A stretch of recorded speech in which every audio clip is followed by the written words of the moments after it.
आज हमारे साथ हमारे एक बहुत अच्छे गेस्ट हैं। इनको बड़ा मुश्किल से ट्रैक करके हम यहाँ पे लाए हैं क्योंकि इनकी लाइफ ट्रैवलिंग के ऊपर है और बड़ी इनकी अच्छी लाइफ है, बड़ी क्या कहते हैं मज़े की लाइफ है जिसमें आपको ट्रैवल करना पड़ता है। लेकिन ट्रैवल जब बहुत ज़्यादा हो जाता है तो फिर बंदा ख्वार भी हो जाता है। हमारे लिए तो ये काफ़ी मज़े की बात है जब सुन के लगता है। मैं भी इतना कोई हार्ड कोर ट्रैवलर नहीं हूँ जितना ये है, क्योंकि ये तो एक्सपीडिशंस पे जाते हैं, ये बेस कैंप तक जाते हैं, ये ऐसे ट्रैक्स पे जाते हैं जहाँ पे हम जैसे बंदे जा ही नहीं सकते। तो इनका जो कह लें कि स्केड्यूल है वो बड़ा होता है। विंटर्स में भी होता है, समर्स में भी होता है। विंटर्स में ये हंटिंग पे ज़्यादा फोकस करते हैं, ट्रॉफी हंटिंग पे भी करते हैं, और समर्स में ये ट्रैक पे भी करते हैं, विंटर्स में भी ये ट्रैक करते हैं। तो सबसे पहले इनका नाम वज़ीर नईम है। तो सबसे पहले वज़ीर Naeem, thank you so much, आप इस शो में आए हमारे, और आपसे आज इंटरव्यू हम काफ़ी क्वेश्चंस पूछेंगे और काफ़ी ज़्यादा मालूमात हासिल करेंगे। तो आप थोड़ा सा अपने बारे में बताएं नईम साहब। जी, मेरा स्कर्दू से ताल्लुक़ है जी, और मैं टूरिज़म से मैं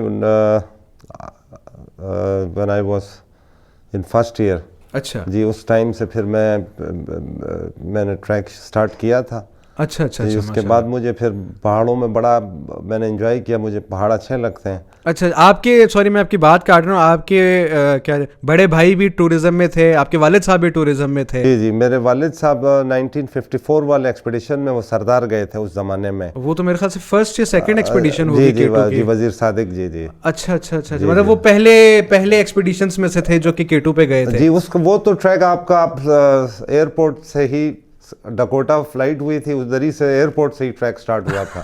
जी जी, बहुत माशाल्लाह बहुत लंबा ट्रैक था और वो सक्सेसफुल रहे हैं उसमें। अच्छा अच्छा अच्छा अच्छा, तो पहले तो इससे भी मुश्किल होती थी चीजें। जी जी, आजकल तो देखें अभी उससे तो आप कंपेयर करें तो काफ़ी इजी है। जी जी। अच्छा अच्छा अच्छा अच्छा, तो आपकी फैमिली भी कह लें इसी चीज़ में हॉस्पिटैलिटी एंड टूरिज्म में इन्वॉल्व है, आपकी फैमिली भी, आप ये कहते हैं। अच्छा, तो इसमें आपसे मैं कुछ इन्फॉर्मेशन हम लेना चाह रहे थे ताकि ये हमारे जो ट्रैवलर्स हैं जो हमारे चैनल देखते हैं या जो जाना चाहते हैं K2 में बेस कैंप में, उन्हें भी थोड़ी इन्फॉर्मेशन मिल जाए रिगार्डिंग के एक्सपीरियंस क्या होता है, कितने कैंप आते हैं और इसमें क्या सिनेरियो क्या पेश आते हैं, क्या खतरात पेश आते हैं, ख़तरे जो हैं पेश आते हैं। तो आपको मैं स्टार्ट करता हूँ कि आप बताएं कि जो सफ़र है फ्रॉम अस्कोली से मेरे ख्याल से होता है, if I am not wrong, अस्कोली से लेके इसमें कैंप्स कितने आते हैं और कितना दिन लगता है स्कर्दू से K2 बेस कैंप? जी, अभी माशाल्लाह अभी रोड भी काफ़ी थोड़ी आगे तक बन गई है जी। अच्छा। अभी जी जी, अभी मेरे ख्याल में झोला तक जीप जाती है। अभी भी वो चार्जेस लेते हैं, अगर आप जीप में भी चले जाएं तो पोर्टर्स उन स्टेजेस का उन्हें पे करना पड़ता है। लेकिन अगर हम देखें एक वैसे नॉर्मल इसमें कैंप्स कितने आते हैं? झोला कैंप आता है, अली कैंप आता है, झोला, कोरफोंग, नंबर ऑफ कैंप्स कितने आते हैं? जी 12 हैं जी, कंकोडिया तक। अच्छा, 12 कैंप हैं। जी जी। और इसमें नंबर ऑफ डेज आपके अप्रॉक्सीमेट कितने डेज लग जाते हैं आपको? सर ये डेली एक स्टेज रखते हैं ट्रैकर्स नॉर्मली। अच्छा। और जिसमें आपके बीच में पूरी ऑर्डिनरी में तीन दिन रेस्ट डे होते हैं। पयू पे तो रेस्ट होता है, क्योंकि पयू के बाद आप ड्राई लैंड से फिर स्नो ग्लेशियर्स पे आप चलना शुरू कर देते हैं। अच्छा अच्छा अच्छा, पयू के बाद जी आपका ग्लेशियर वाला जी जी, आगे फिर आप ग्रेजुअली ऊपर जाते हैं तो फिर आप ग्लेशियर्स पे जाते हैं। कोरफोंग आता है, गोरे 1, गोरे 2, वो सारा आप ग्लेशियर में खतरा नहीं होता कि आप क्या कहते हैं क्रेविस में आपका पाँव चला जाए? होता है जी, लेकिन ऐसा अब वो तो ट्रैक है, वो तो बड़ा फेमस ट्रैक है, वो लोगों को आदत हो गई है। जी जी, लोग आ रहे हैं जा रहे हैं, आप इतना। और ग्लेशियर के ऊपर ही कैंप करते हैं हम? ग्लेशियर्स के ऊपर ही आपके टेंट लगा के कैंप करते हैं आप। अच्छा अच्छा, आपने कभी कैंप किया हुआ है ग्लेशियर के ऊपर? दफा किया मैंने सुना है, क्योंकि मैंने आज तक मतलब वो नहीं किया हुआ, ग्लेशियर के ऊपर कैंपिंग नहीं की हुई, लेकिन मैंने सुना है कि आप जब बैठे होते हो, सो रहे होते हो, तो नीचे आपको क्या कहते हैं दरिया चलने की आवाज़ आती है, डम डम की आवाज़ें आती है। वो नीचे चल रहा होता है क्योंकि आप आइस के ऊपर होते हैं, नीचे पानी भी बह रहा होता है, पत्थर भी, आवाज़ें आती हैं, फैक्ट है ये। अच्छा अच्छा, तो रात को डर नहीं लगता आवाज़ कहाँ से आ रही है ये? बस वो जाने वाला माइंड बना लेता है सारी इंफॉर्मेशंस लेके। बहरहाल फिर आप पहली दफ़ा गए, आपको शौक आपको ले जाता है। तो कितने दिन बाद पहुँचते? ये डिपेंड करता है जी, अगर आप मोस्टली ये 14 दिन में भी करवाते हैं, 16 दिन में भी, वो क्लाइंट्स के ऊपर डिपेंड भी करता है। हाँ जी, एक्सपीडिशन तो बहुत स्पीड चलते हैं, एक्सपीडिशंस के लिए तो कोई इशू नहीं होता, वो तो यूज टू होते हैं इस चीज़ के। सही। लेकिन ट्रैकर्स के लिए थोड़ा सा उनसे भी डिस्कस करने के बाद सारा कुछ आर्टिलरी फिर फिक्स करते हैं। बिल्कुल, वो आपकी बात 100% सही है।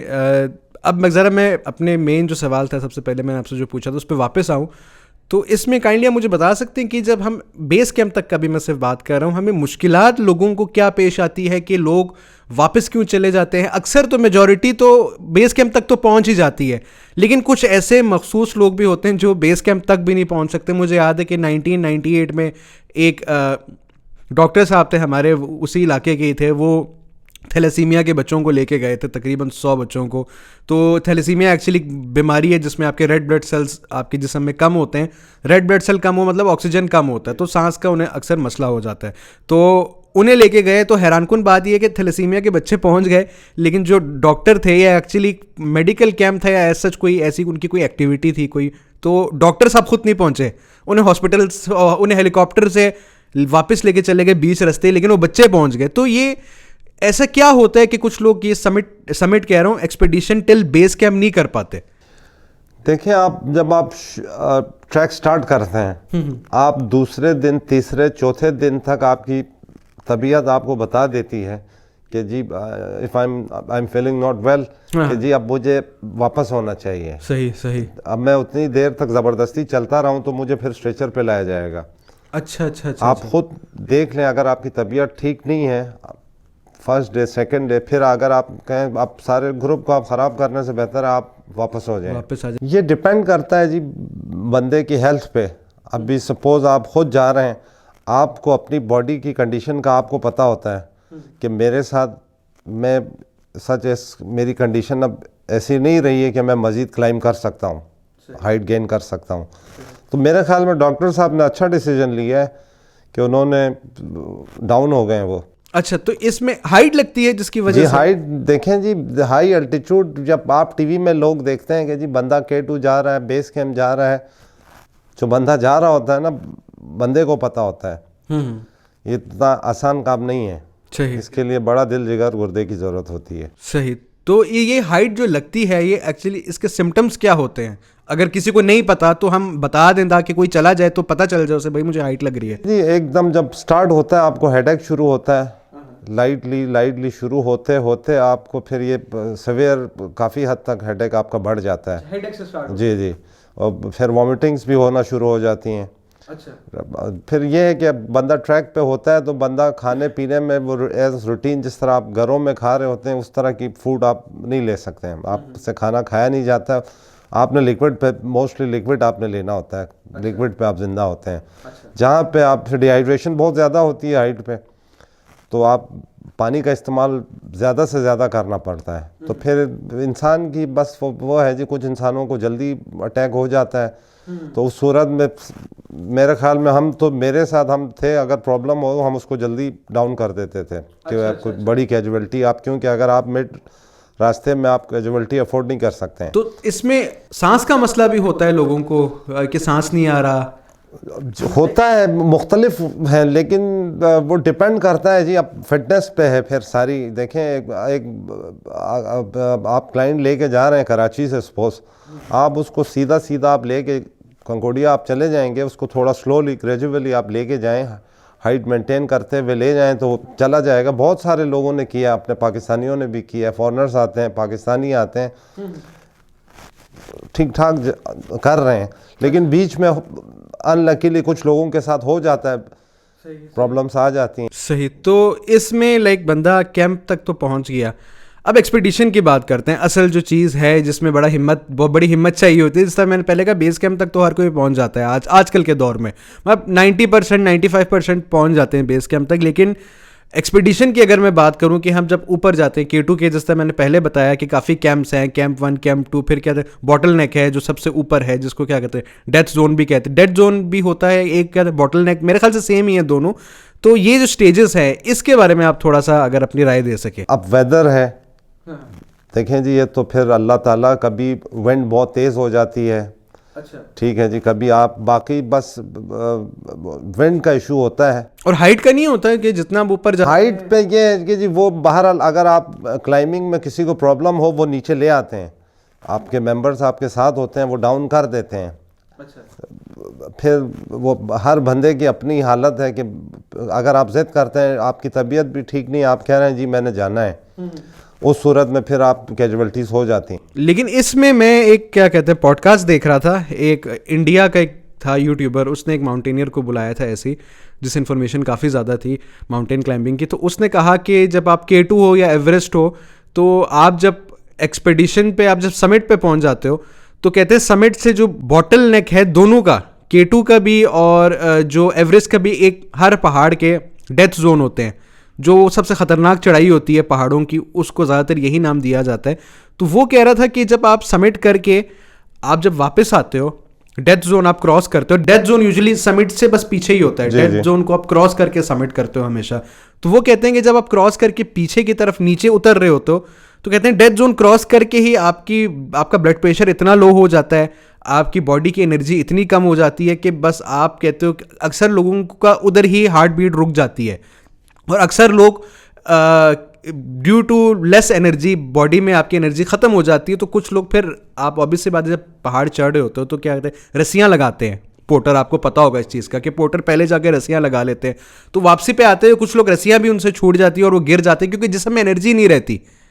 इस चीज़ के बारे में मैंने सुना था कि आपके जो समिट पे ऑक्सीजन की क्या कहते हैं कमी होती है, जिसकी वजह से ये होता है। No doubt. देखें जी, 8611 मीटर पे ऑक्सीजन आपको हाइट ठीक ठाक हाइट है। सही। फिर कभी अनलकी के लिए कुछ लोगों के साथ हो जाता है, सबके साथ तो नहीं होता है, लेकिन बीच में हो भी जाता है। सही। और फिर आप ऊपर पहुंचते हैं, मेरे ख्याल में अब मैं इमेजिन कर सकता हूं कि कितनी एक्साइटमेंट होती होगी एक क्लाइंबर के लिए जब वो सबमिट करता है। बिल्कुल बिल्कुल ऐसे ही। और वो मोस्टली उधर मेरे ख्याल में आधा घंटा पिक्चर्स बस इतना ही टाइम होता है, बहुत कम टाइम होता है, वापस आना होता है। बिल्कुल बिल्कुल। उसमें फिर हो जाता है जी, कभी अब बॉडी इंसान है, इतनी हाइट पे इतने टफ एक आप क्लाइंबिंग में होते हैं, प्रॉब्लम्स बहुत आती हैं। और ये बस अब डिपेंड करता है कि देखें जी, अगर आप फिर वापसी पे मेंबर्स एक दूसरे का बहुत हेल्प भी करते हैं। अच्छा। क्योंकि वहाँ पे नफ्सा नफ्सी का आलम तो होता है, लेकिन फिर भी लाइट कोई मिसाल बंदे को एनर्जी लो हो रही है, उनको एनर्जी ड्रिंक्स देते हैं, एनर्जी टैबलेट्स खिलाते हैं, बस यूं टूं करके लाने वाली बात होती है बस। अच्छा, तो इसमें जो हमारे सुनने में हम काफ़ी सुनते हैं कि जो सतपारा के, ज़्यादातर सतपारा के लोग हैं जो ज़्यादा, या फिर एक है हुशे के लोग, ये जो इस तरह के लोग हैं तो ऑक्सीजन के बगैर जाते हैं, तो ये किस तरह जा सकते हैं ऑक्सीजन के बगैर? मेरे बड़े अच्छे दोस्त हैं हुशे में भी, सतपारा में भी, और बहुत वो स्ट्रॉन्ग हैं लड़के माशाल्लाह। अच्छा। देखें बेसिकली देखें जी, ऑक्सीजन आप लें, जो मैं ज़ाती तौर पे मैं कहूँगा, अभी मिसाल के तौर पे 25-26 साल के लड़के होते हैं, वो यंग हैं, बिल्कुल मुकाबला करते हैं, स्ट्रॉन्ग होते हैं, लेकिन इनको इफेक्ट बाद में आता है। इसका जो इम्पैक्ट विदाउट ऑक्सीजन के जो चलते हैं ना जी, इनके लंग्स फिर जब ये 50 क्रॉस करते हैं तब इनको बहुत सारे प्रॉब्लम्स आते हैं। अच्छा, मतलब प्रॉब्लम बाद में आते हैं? बाद में आएंगे, बिल्कुल जी। अभी उस टाइम पे तो बंदा एब्जॉर्ब कर लेता है, सह लेता है, लेकिन इसके जो है असरात आपको बाद में, फिर जब आप थोड़ी उम्र में जाते हैं उस वक्त ये फिर प्रॉब्लम्स आपको नजर आनी शुरू हो जाती है। अच्छा, तो आप कहते हैं कि चाहे लोकल हो या लोकल ना हो, ऑक्सीजन लेके जाए। ऑक्सीजन देखें जी, ऑक्सीजन गोरे बेवकूफ़ नहीं है। सही। ये तो एक कॉमन सेंस की बात है ना जी। मैं भी कहूँगा नहीं जी, हम तो पहाड़ में हैं, हम जाते हैं जी। अगर आपके पास फैसिलिटी है आप अवेल करें, आप अपने लंग्स को क्यों जोर देते हो? एक टीनेजर वो कहेगा यार मैं ठीक हूँ, मुझे कुछ नहीं है, लेकिन आप अपने बहुत जोर पड़ रहा होता है और इसका असरात आपको बाद में आते हैं। जब आप 45-50 में आप उम्र में आप पहुँचते हैं तब आपको प्रॉब्लम्स फिर शुरू हो जाती हैं। अच्छा। बड़ा लॉन्ग टर्म वो इसका इम्पैक्ट आता है। अच्छा, तो इसमें अगर हम बात करें कि हम इसी की बात कर रहे थे कि समिट में जो कैजुअलिटीज़ होती है, तो रिसेंटली अभी कोई 2 साल ऑलमोस्ट हो गए हैं इस इंसिडेंट को, जो जॉन स्नोरी अली सतपारा का जो हादसा हुआ था, कि जो विंटर अटेम्प्ट किया था इन्होंने, क्या कहते हैं, K2 का, जिसमें वो फिर उनकी डेथ हो गई थी। काफ़ी मशहूर न्यूज़ था, आपको मतलब पता ही होगा इस चीज़ का। तो अब जाहिर सी बात है, इसका हमें कोई डेफिनेट आंसर नहीं मिला कि इनकी डेथ कैसे हुई थी। काफ़ी लोगों का, कुछ लोग कहते हैं कि यार उधर सबकी एनर्जी ख़त्म हो गई थी, या कुछ कहते हैं एक की एनर्जी ख़त्म हो गई, वो गिर गया, बाकी दोनों भी उसके साथ गिर गए। आपकी राय पूछ रहा हूँ, आपका जो क्या कहते हैं ओपिनियन पूछ रहा हूँ, आपको क्या लगता है उनकी डेथ कैसे हुई होगी? गायब हो गए एकदम से, देखे ना। मेरे ख्याल में जी वो स्टक हुए हैं कहीं, जितना जो मैं मेरे अपने दिमाग के मुताबिक जितना मैं सोच रहा हूँ। एक तो एक्सट्रीम कोल्ड टेम्परेचर था जिसमें उन्हें कहीं रुकना पड़ा है। अच्छा, स्टक हुए हैं, तो मेरे ख्याल में जी -60-70 टेम्परेचर होगा उस वक्त। अच्छा, तो उस due to extreme cold temperature वो फ्रीज हो गए हैं। लेकिन अगर वो फ्रीज होते तो उनकी बॉडी, क्योंकि आपको पता है कि उसके कोई 6 महीने बाद समर में उनके बेटे साजिद सतपारा ने अटेम्प्ट किया, उसे कुछ भी नहीं मिला वहाँ पे, बॉडी किसी को भी नहीं मिली वहाँ पे। फिर ये है कि जी वहाँ पे हवाएं चलती हैं एक्सट्रीम। अब वो रोप के साथ लगे थे या नहीं लगे थे हम तो कुछ नहीं कह सकते हैं। बिल्कुल। अगर वो रोप से आउट थे या कहीं बैठे हों, विंड ना चल रही हो लेकिन वो स्टक हुए हों, बाद में हवा चली हो, तो फिर हवा शायद उन्हें उड़ा के कहीं। अच्छा, हवा भी उड़ा के ले जाती है आपको? बहुत प्रेशर में हवा चलती है वहाँ, कहते हैं। मैं खुद तो आप ऊपर तो मैंने क्लाइंबिंग टॉप तक तो मैंने की नहीं, लेकिन जो मैं सुनता रहा हूँ इसके बारे में कि एक्सट्रीम हवा चलती है बहुत तेज़। अच्छा अच्छा, सही सही। इसमें हम अगर मैं बात करूं उसकी, हमारे जो दोस्त थे मरहूम क्या कहते हैं शरीफ सतपारा, तो उनका मैंने जब उनकी डेथ हुई तो मैंने काफ़ी इंक्वायरी की। हमारे साथ तो कह ली उनकी अच्छी दोस्ती थी, हमने साथ एक अपना क्या कहते हैं देवसाई का एक हमने किया था ट्रैक, अगर आपको याद है। जी बिल्कुल बिल्कुल। तो उसमें हम सब गए थे, हम ऊपर तक गए थे देवसाई विंटर में ट्रैक करके, कोई 1.5-2 घंटे का। तो उधर हमारी काफ़ी अच्छी दोस्ती हो गई थी। इनकी तो काफ़ी अच्छी दोस्ती थी लेकिन मेरी वहाँ से हुई थी। तो उनसे बड़े हमने प्लान बनाए थे साथ कि हम जब अपना कोई काम साथ करेंगे, आपको मैं मतलब एक्सपीडिशंस पे मैं आपको ही रखूँगा, इस तरह हमारी बड़ी अच्छी दोस्ती हो गई थी। तो जब ये हादसा हुआ मैंने बड़ी इंक्वायरी की कि उस बंदे की डेथ कैसे हुई, मतलब अच्छा भला बंदा था, मुझे याद है। शरीफ का जी जितना बहुत माशाल्लाह बहुत स्ट्रांग, बहुत एनर्जेटिक बंदा था, यंग था वो। क्लाइंबिंग के अलावा भी वो बड़े काम करता था, कंस्ट्रक्शन में भी उसका काम था। मैं खुद पर्सनली मेरा दोस्त था। सही। बस अनलकीली मेरे ख्याल में जी जब उसका हादसा हुआ ये रोप में नहीं था। अच्छा, ये लुक आफ्टर कर रहा था मेरे ख्याल में फॉरेनर्स के साथ। तो ये कहीं स्लिप हुआ है। ये आउट ऑफ रोप चल रहा था। जितनी मैंने लोगों से पूछा वो यही कहते हैं कि ये रोप में नहीं था। अगर रोप में होता ही कहीं हैंग हो जाता। अच्छा अच्छा अच्छा, इसलिए ये बिल्कुल उड़ गया है। बिल्कुल। हवा बहुत तेज चली होगी उधर, कुछ स्लिप हुआ होगा। बिल्कुल बिल्कुल, जो आपने सुना है बिल्कुल मैंने भी वैसे ही सुना। मैंने जब इन सतपारा में, क्यों मैंने अब सतपारा के लोगों के साथ एक पोर्टर की डॉक्यूमेंट्री बनाई थी जिससे मैंने आपको पहले बताया, तो उनके साथ मेरी हेलो हाय काफ़ी अच्छी हो गई थी। तो मैंने इनसे पूछा कि क्या इंसिडेंट था। अब इनकी भी असल में सतपारा के अंदर भी डिफरेंट कम्युनिटीज़ हैं एक्सपीडिशन की, एक नहीं है। टीम ए कह लें, ग्रुप ए कह लें, ग्रुप बी कह लें, ग्रुप सी कह लें, उसमें 10-20 लड़के होते हैं सतपारा के। तो मैंने इसी तरह एक ग्रुप से पूछा कि यार ये हुआ क्या था शरीफ के साथ ना, वो एकदम गायब हो गया, बल्कि ऐसा सच तो वो जिस्मानी तौर पे से कोई मसला तो था नहीं, हम गए थे साथ। मुझे याद है एक जगह पे जब देवसाई पहुंचे तो मुझे सांस आने लग गया, तो मैं थोड़ा सा क्या कहते हैं डर गया, वहाँ पे एंग्जाइटी आ गई मुझे एकदम। तो उसने मुझे कहा कि आप टेंशन ना लो, आपको कुछ हो जाए तो मैं आपको अपने क्या कहते हैं कंधे पे उठा के ले जाऊँगा, नीचे गाड़ी तक पहुँचा दूँगा, इतनी मुझ में जान है। तो वो तो बड़ा स्ट्रांग बंदा था, मुझे जितना मुझे पता है। मैंने जो सुना था कि जब मैंने इंक्वायरी की मुझे पता चला कि आपकी वाली बात कि ये जब उधर पहुंचे हैं समिट के ऊपर या समिट के आसपास ही पहुंचे थे, तो कहते हैं ये रोप से हटा है और कहते हैं कि सिगरेट पीने या किसी बहाने से ये साइड पे गया है। और असल में समिट पे आपको भी इस चीज़ का पता होगा, व्यूअर्स को मैं बता दूं कि समिट में आप जब ऊपर जाते हो, पहाड़ चढ़ रहे होते हो, तो कुछ सॉफ्ट आइस होती है, हमें उसका पता नहीं चलता कि वो हार्ड आइस है या सॉफ्ट आइस है। सॉफ्ट स्नो होती है, वो हार्ड आइस नहीं होती। तो कहते हैं उसका पाँव उसमें लगा है, उसे लगा कि हार्ड आइस है, वो चला गया है, वो सॉफ्ट आइस थी। तो आइस सारी गिर गई है, आइस के साथ वो भी नीचे गिर गए। और जहां तक मैंने सुना था कि ब्रॉड पीक का एक साइड पाकिस्तान की तरफ है, एक साइड चाइना की तरफ है, और कह रहे थे कि वो चाइना वाली साइड पे गिरा है। तो अब ऐसी सिचुएशन में ये भी होता है कि जब इस तरह की जब अनफॉर्चुनेट कोई हैजर्ड हो जाता है आपके साथ, तो फिर आपकी डेड बॉडी भी नहीं मिलती। बहुत मुश्किल है जी वहाँ पे। अब हालांकि गवर्नमेंट ने भी हेलीकॉप्टर्स भी गए हैं वहाँ पे, लेकिन बहुत मुश्किलात हैं उधर, बहुत मुश्किलात हैं। तो इसमें क्या कहते हैं पोर्टर्स की अगर मैं आपसे बात करूँ तो हमारे जो मतलब पोर्टर्स हैं वो बड़ा अच्छा रोल प्ले करते हैं इसमें। मैंने ये भी सुना था कि हमारे पोर्टर्स जो अब, क्योंकि जब मैंने डॉक्यूमेंट्री असल में बनाई थी पिछले साल, and it was based on porters of Pakistan, वो मैंने यूनिवर्सिटी ऑफ लाहौर का मुझे एक मिला था डॉक्यूमेंट्री का एक क्या कहते हैं प्रोजेक्ट, उसमें मैंने बनाई थी। तो ये पोर्टर से मेरी बड़ी अच्छी दोस्ती हो गई थी, सतपारा के और हुशे के। तो मैंने इनसे सुना कि ये नेपाल के, इनको नेपाल में शरपास कहते हैं। बिल्कुल। तो नेपाल के मैंने सुना था शरपास को बड़े ज़्यादा पैसे दिए जाते हैं और इसके आधे से भी आधे मेरे ख्याल से पाकिस्तानी पोर्टर को दिए जाते हैं। ये क्या सीन है सर? ये नो डाउट वेजेस करंट महंगाई के मुल्क के आप हिसाब से आप देखें तो मेरा ख्याल में कम है इनके लिए। देखें जी, एक पोर्टर है, उसके भी एक ज़िंदगी है, वो भी खुशी से तो वो 25 किलो लेके कंकोडिया नहीं जा रहा होता है। हाँ। उसकी अपनी मजबूरियां होती हैं, उसके बच्चे हैं, रोज़गार का मामला है। हाँ।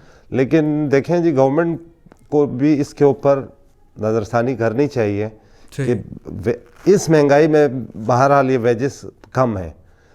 शायद टूर ऑपरेटर्स मुझसे नाराज़ हों, लेकिन देखें जी, टूर ऑपरेटर्स आप इंटरनेशनल मार्केट आप देखते हैं, आप डॉलर ऊपर जा रहा निचे जा रहा, आप उस हिसाब से आप बात कर रहे हैं। ऐसा ही है। अभी पीछे पोर्टर्स हैं जो उनके बड़ा आपने रुपीस में आप उनको पे करते हैं तो उनके साथ इस महंगाई में इस पर मैं कहता हूँ जी, लाजमी नज़रसानी गवर्नमेंट को भी करनी चाहिए इनके वेजेस के बारे में। टूर ऑपरेटर्स भी बहरहाल इनकी वजह से ये सारे ट्रैक्स जो है सक्सेसफुल होते हैं, इनके बगैर कुछ भी नहीं हो सकता। सही। तो इसमें मैं बस अपने इस पॉडकास्ट के अख्ताम पे आऊँ, आपसे कुछ क्वेश्चन, एक पर्सनल क्वेश्चन पूछना चाह रहा था कि कभी ऐसे ट्रैक्स के ऊपर कभी ऐसे कोई ऐसा इंसिडेंट, इसके पे हम अलग से भी एक पॉडकास्ट करेंगे, लेकिन अभी एक छोटी सी अगर आप एक वो बता दें समरी, कभी कोई ख़तरा आप पे आया, पेश आया कि आप किसी सिचुएशन में पहुंच गए हो जो डेंजरस हो, जैसे कोई इस तरह सुना कि पहाड़ों पे जिन्नात भी होते हैं, या वो नहीं तो फिर वैसे ही जान का ख़तरा कभी हो गया हो आपको कि भाई इधर से तो आना बड़ा मुश्किल है मेरे लिए, बच के निकलना बड़ा मुश्किल है मेरे लिए, कभी कोई ऐसा हुआ है आपके साथ? नहीं, ऐसा ये जी कि जिन्नात विन्नात हैं, मैंने अपनी ज़िंदगी में कभी इस तरह की चीज़ें नहीं देखी। अच्छा। और मैं ऐसा पोर्टर्स को भी देखता हूँ कि जी वो बलतरों से रात को अकेला भी वापस आया है। अच्छा। अकेला। अच्छा। ठीक है जी, कोई इमरजेंसी उसको घर में हो गया, मैसेज कन्वे हो गया, वो रात को भी अकेले भी चले गए हैं। अब फिर यह है जी, कभी एवलांच आ जाता है, कभी आप स्लिप हो के कहीं आपको सवेर चोट लग जाती है, आपका पैर टूट जाता है। सही। उस टाइम पे तो आप खुद कुछ नहीं कर सकते, आपको कैरी करना पड़ेगा। ऐसा ही। और एक पोर्टर के लिए तो हेलीकॉप्टर आएगा नहीं। ऐसा ही है। फिर बेचारे पोर्टर्स खुद 2-3 हेल्प करके उनको स्ट्रेचर बना के उनको बस वापस ले आते हैं अपनी मदद आपके तहत। आपने कभी ऐसा होते देखा है? देखा है जी, पोर्टर्स को कई बेचारे सीरियस उनके हाइट का इशू आता है तो लड़के 5-6 लड़के, फिर उसमें कंपनीज भी उनको कोऑपरेट करती है कि उनको वेजेस दे देती है जो उन्हें हेल्प करके नीचे आ रहा होता है। अच्छा। तो इस तरह नीचे पहुंचा देते हैं। अच्छा अच्छा, सही। तो जितने आपने ट्रैक्स किए हैं लाइफ में, उसमें से आपका फेवरेट ट्रैक कौन सा है? जी, गंडोवरला ट्रैक बड़ा अच्छा है जी। अच्छा, थले भी जी मैंने किया। थले बहुत मिनी ट्रैक है। हाँ, आपके लिए मिनी है, लेकिन बहरहाल हाँ, लोगों के लिए वो बड़ा है। जो ट्रैकर्स हैं, जो नया जिनको शौक है, हाँ, इस तरह के छोटे ट्रैक्स करके थोड़ा एक्सपीरियंस कर ले माउंटेन्स में। सही। तो बहुत खूबसूरत वो है जी, पास है थलेला भी। सही जी, इस तरह के हैं काफ़ी, अभी अनडिस्कवर्ड भी हैं, काफ़ी हैं। इस पर भी अभी हमारे लड़के काम कर रहे हैं। मेरे ख्याल में ये सतपारा के हमारे लड़के हैं, हुशे के लड़के हैं, माशाल्लाह ये बहुत तकड़े क्लाइंबर्स हैं, ट्रैकर्स हैं। तो ये इन पर अभी काम कर रहे हैं। और आजकल सोशल मीडिया, कैमरास, ये वो, तो मुझे उम्मीद है कि कुछ सालों में कोई डिस्कवर होंगी मजीद भी ट्रैक्स जी। सही। तो इसमें आप क्योंकि आपका एक्सपीरियंस लोकल, आपके travel by local I mean Pakistani mountaineers के साथ भी है जो आते हैं इस तरह की एक्टिविटीज़ करने। फॉरेनर्स के साथ आपका काम तो फॉरेनर्स के साथ थोड़ा ज़्यादा है, तो फॉरेनर्स और पाकिस्तानी में क्या फ़र्क है माउंटेन क्लाइंबिंग में और एक्सपीडिशंस में और इस तरह की चीज़ों में, टूरिज़्म में, हार्ड टूरिज़्म, ये मैं आम टूरिज़्म नहीं बता रहा, हार्ड कोर टूरिज़्म में क्या फ़र्क है दोनों में एटीट्यूड्स में? बेसिकली जो मैं समझता हूँ अब हमारे जो नेशनल्स हैं और फॉरेनर्स आते हैं, और क्लाइंबिंग में आपके इक्विपमेंट बड़ा काउंट करता है कि आप कौन सा इक्विपमेंट यूज़ कर रहे हैं, कितना अच्छा इक्विपमेंट यूज़ कर रहे हैं। अच्छा। आपके ड्रेसेस से लेके शूज़, आइस सैक, हर चीज़।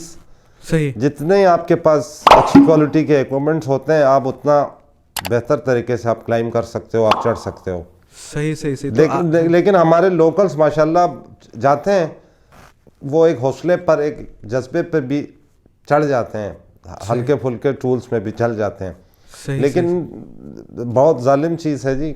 देखें, दुनिया टीवी पे देखती है, लोग ऊपर जा रहे हैं, तो हमें अंदाज़ा है कि कितना मुश्किल काम होता है। Not very easy. अच्छा, तो इसमें फाइनल क्वेश्चन मैं आपसे ये पूछूंगा कि आपको इसका फ्यूचर क्या लग रहा है?